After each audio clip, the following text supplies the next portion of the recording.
నమస్తే, welcome to Avani news network. మన దేశంలో కోర్టులు ఎలా ఉన్నాయనడానికి ఈరోజు మనం చెప్పుకోబోయే విషయం ఒక ఉదాహరణ. చరిత్రలోనే బహుశా ఇటువంటి జరిగి ఉండదు. ఎప్పుడు ఒక హైకోర్టు సుప్రీంకోర్టు మీద సీరియస్ అవ్వడం, సుప్రీంకోర్టు మీద వ్యాఖ్యలు చేయడం అనేది మొదటిసారి అనుకుంటా. అంతకుముందు ఏమైనా జరిగిందేమో, మీరే సరిచేయాలి ఒకసారి దాన్ని. ఏం జరిగిందంటే 2016లో తమిళనాడులో శాసనసభ ఎన్నికలు జరిగినాయి. దాంట్లో సహజంగానే డిఎంకే, ఎన్ఆర్డిఎంకే రెండు చాలా తీవ్ర పోటీ పడతాయి ప్రతిసారి. డిఎంకే తరపున ఎం అప్పావు అనే అతను నిలబడ్డాడు. అన్నాడిఎంకే తరపున ఐఎస్ ఇంబాదురై అనే అతను నిలబడ్డాడు. ఓరావోరీగా ఎన్నికలు జరిగాయి. ఎన్నికల తర్వాత ఓట్ల లెక్కింపులో 49 ఓట్లతో ఏఐడిఎంకే అభ్యర్థి ఇంబాదురై గెలిచాడని రిటర్నింగ్ ఆఫీసర్ ప్రకటించాడు. 49 ఓట్లతో గెలిచాడని. అలా ఆ గెలుపు సరైంది కాదు, కొన్ని అక్రమాలు జరిగాయి, ఓటింగ్లో కాదు లెక్క పెట్టడంలోనే అక్రమాలు జరిగాయని డిఎంకే అభ్యర్థి అప్పావు కోర్టుకు వెళ్ళాడు, హైకోర్టుకు వెళ్ళాడు. హైకోర్టులో అప్పావు ఆరోపించింది ఏంటంటే 203 పోస్టల్ బ్యాలెట్లను లెక్కించలేదు, రిటర్నింగ్ ఆఫీసర్ లెక్కించకుండా పక్కన పెట్టాడు అనేది. ఆ 203 పోస్టల్ బ్యాలెట్ను లెక్కించాలి అనేది అప్పావు డిఎంకే అభ్యర్థి డిమాండ్. 203 పోస్టల్ బ్యాలెట్లను ఎందుకు లెక్కించలేదంటే, పోస్టల్ బ్యాలెట్ల మీద గెజిటెడ్ ఆఫీసర్ సంతకం ఉండాలి, కానీ అక్కడ అన్ని పోస్టల్ బ్యాలెట్ల మీద హెడ్ మాస్టర్ల సంతకం మాత్రమే ఉంది. హెడ్ మాస్టర్లు గెజిటెడ్ ఆఫీసర్లు కాదు కాబట్టి అవి చెల్లవు అనేది రిటర్నింగ్ ఆఫీసర్, ఎన్నికల రిటర్నింగ్ ఆఫీసర్ చెప్తున్న వాదన. అలాగే చివరి రౌండ్లు దాదాపు 19, 20, 21 రౌండ్లు లెక్కిస్తున్నప్పుడు డిఎంకే అభ్యర్థిని వాళ్ళ ప్రతినిధులను బయటికి గెంటేశారు. ఏం లెక్కించారో, లోపల ఏం జరుగుతుందో తెలుసుకోకుండా బలవంతంగా బయటికి గెంటేశారు అనేది ఆరోపణ. ఈ ఆరోపణ నేపథ్యంలో హైకోర్టులో విచారణ జరిగింది. దాన్ని అప్పుడు జస్టిస్ జి జయచంద్రన్, 2016లో జరిగిన కథ ఇది. జస్టిస్ జి జయచంద్రన్ దగ్గరికి ఈ కేసు వచ్చింది. ఆయన పోస్టల్ బ్యాలెట్స్ చెల్లుతాయి, హెడ్ మాస్టర్లు కూడా గెజిటెడ్ ఆఫీసర్లే, వాళ్ళ సంతకం చెల్లుతుంది అని చెప్పి పోస్టల్ బ్యాలెట్లను లెక్కించాలని, ఇది అక్టోబర్ 1న 2019 అక్టోబర్ 1న 2016 నుంచి కేసు నడిచింది. 2019 దాకా, 3 ఏళ్ల పాటు దాదాపు కేసు నడిచి 2019 అక్టోబర్ 1న తీర్పు చెప్పాడు జస్టిస్ జి జయచంద్రన్. 1 పోస్టల్ బ్యాలెట్లను మళ్ళీ లెక్కించాలి, అలాగే చివరి రౌండ్లు 19, 20, 21 రౌండ్ల లెక్కింపు కూడా మళ్ళీ చేయాలనేది తీర్పు. అందులో భాగంగా అక్టోబర్ 4వ తేదీన పోస్టల్ బ్యాలెట్లు ఏవైతే ఉన్నాయో ఆ పోస్టల్ బ్యాలెట్లను హైకోర్టుకు తెప్పించి లెక్కించడం మొదలుపెట్టారు. దాదాపు మధ్యాహ్నం దాకా లెక్కించారు. లెక్కలో మెజారిటీ డిఎంకేకు వచ్చింది. అంటే గెలిచిన అభ్యర్థి ఓడిపోయాడనేది తేలింది, ఓడిపోయిన అభ్యర్థి గెలిచాడని తేలింది. కానీ లెక్కింపు ప్రకటించకముందే ఏఐడిఎంకే అభ్యర్థి సుప్రీంకోర్టుకు వెళ్ళాడు. ఓట్ల లెక్కింపు మళ్ళీ చెయ్యాలి, పోస్టల్ బ్యాలెట్లు చెల్లుతాయని హైకోర్టు తీర్పిచ్చిన వెంటనే, జయచంద్రన్ తీర్పిచ్చిన వెంటనే ఈయన సుప్రీంకోర్టుకు వెళ్ళాడు.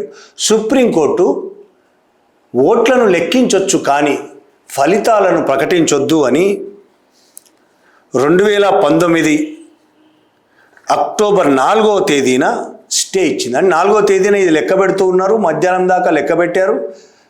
డిఎంకే అభ్యర్థి గెలిచాడనేది ప్రకటించలేదు. అప్పటికి డిఎంకే అభ్యర్థి ఫలితాలు హైకోర్టు లెక్కిస్తే డిఎంకే అభ్యర్థికి ఎక్కువ ఓట్లు వచ్చాయి, కానీ ఫలితాలు ప్రకటించకుండా సుప్రీంకోర్టు స్టే విధించింది. 2019 అక్టోబర్ 4న స్టే విధించింది. 2016న ఎన్నికలు జరిగాయి. 2019 అక్టోబర్ 4న ఇది స్టే విధించింది సుప్రీంకోర్టు. 2026 దాకా, అంటే ఈ సంవత్సరం మొన్నటి దాకా స్టే లిఫ్ట్ చేయలేదు. కేసు వాదనలు వినలేదు, విచారణ జరగలేదు, ఆ కేసు అసలు ముందుకు పోలేదు. 2016 నుంచి 2026 దాకా 10 ఏళ్ళు. అప్పటికి రెండో టర్మ్ మళ్ళీ ఎన్నికలు కూడా, శాసనసభ ఎన్నికలు కూడా జరిగాయి. రెండోసారి కూడా శాసనసభ ఎన్నికలు జరిగాయి. 2 సార్లు శాసనసభ ఎన్నికలు జరిగాయి. సుప్రీంకోర్టు మాత్రం దాన్ని కనీసం పట్టించుకోలేదు. విచారణ కాదు కదా, ఏం జరగలేదు. 2026 మే 21న సుప్రీంకోర్టు ఏం చెప్పిందంటే, ఎలాగూ సమయం అయిపోయింది, ఇప్పుడు ఏం చేయలేం, ఎవరు గెలిచారన్నా ఎవరు ఓడారన్నా జరిగేది ఏమీ లేదు, ఇద్దరు కూడా దాని మీద పెద్ద ఇంట్రెస్ట్ చూపించట్లేదు, కాబట్టి ఈ కేసుని ఇంతటితో మేము ముగిస్తున్నాం. కానీ హైకోర్టులో ఉన్న ఆల్రెడీ కేసు హైకోర్టులో ఉంది, దాని మీద మేము స్టే ఇచ్చాం కాబట్టి హైకోర్టు దాని మీద ఫర్దర్గా స్టెప్స్ తీసుకోవచ్చు, ఆర్డర్స్ ఇవ్వచ్చు అని సుప్రీంకోర్టు తీర్పిచ్చింది. సుప్రీంకోర్టు తీర్పిచ్చిన తర్వాత హైకోర్టులో మళ్ళీ అదే జడ్జి జస్టిస్ జయచంద్రన్, హైకోర్టు ఆయనే తీర్పు ఇవ్వాల్సి వచ్చింది. హైకోర్టులో ఆ రోజు ఫలితాలు ఏవైతున్నాయో ఆ ఫలితాలను ప్రకటించాల్సి వచ్చింది.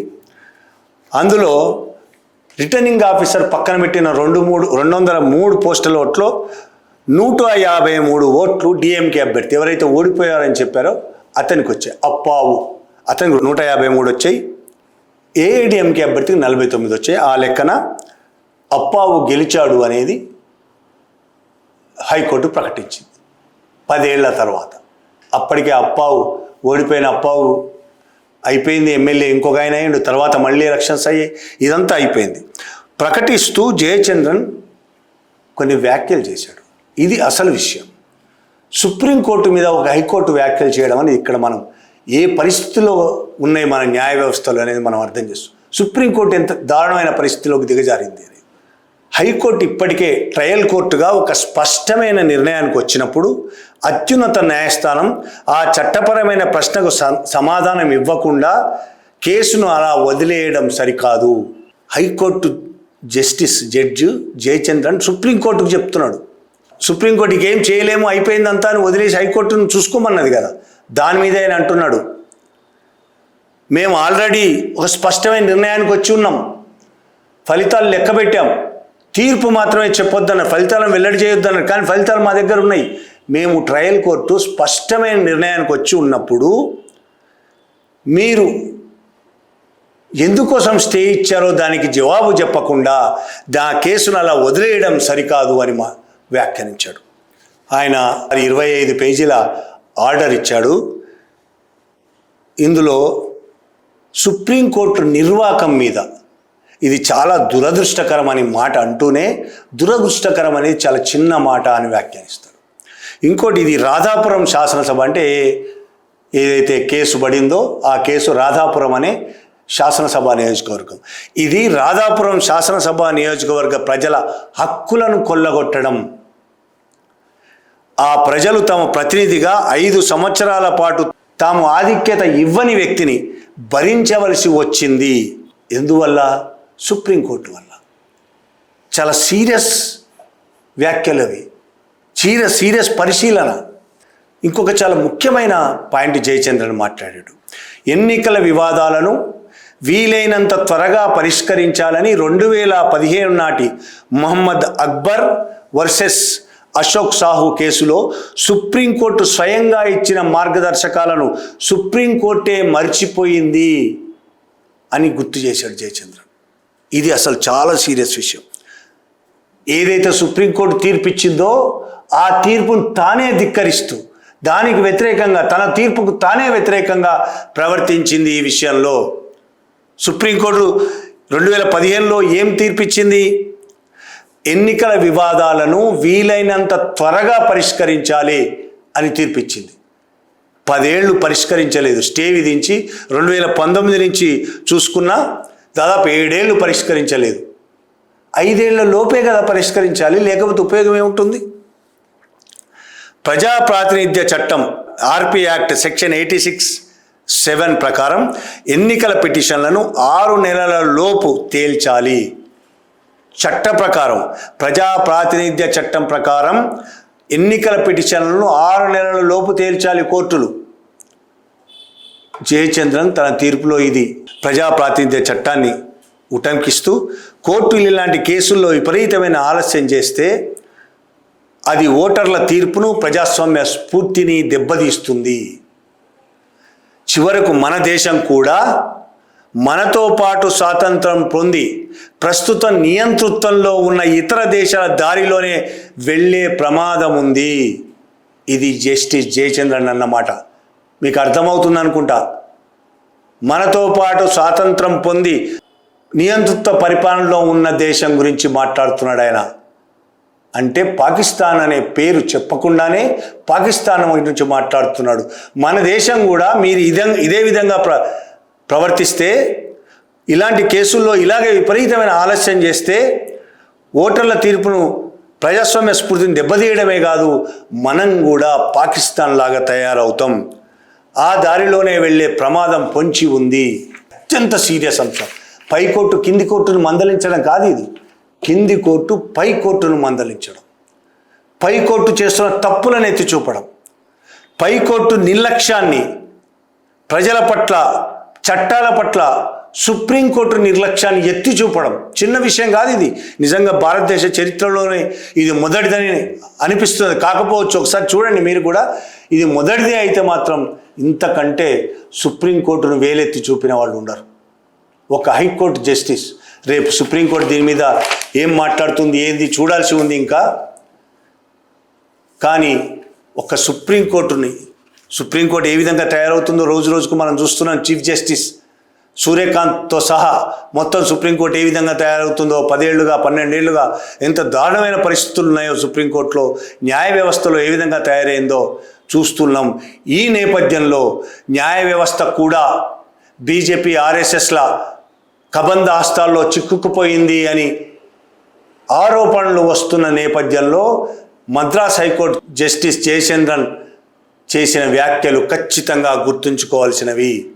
సుప్రీంకోర్టు కళ్ళు తెరిచి తన కింది కోర్టు చేసిన వ్యాఖ్యలని చూపించిన మార్గదర్శకాలని ఖచ్చితంగా పాటించాలి. తను ఇచ్చిన తీర్పుని తానే ధిక్కరించే అంత దారుణమైన పరిస్థితికి దిగజారొద్దు అనేది జయచంద్రన్ తీర్పులో మనకు కనబడుతున్నది. Thank you very much.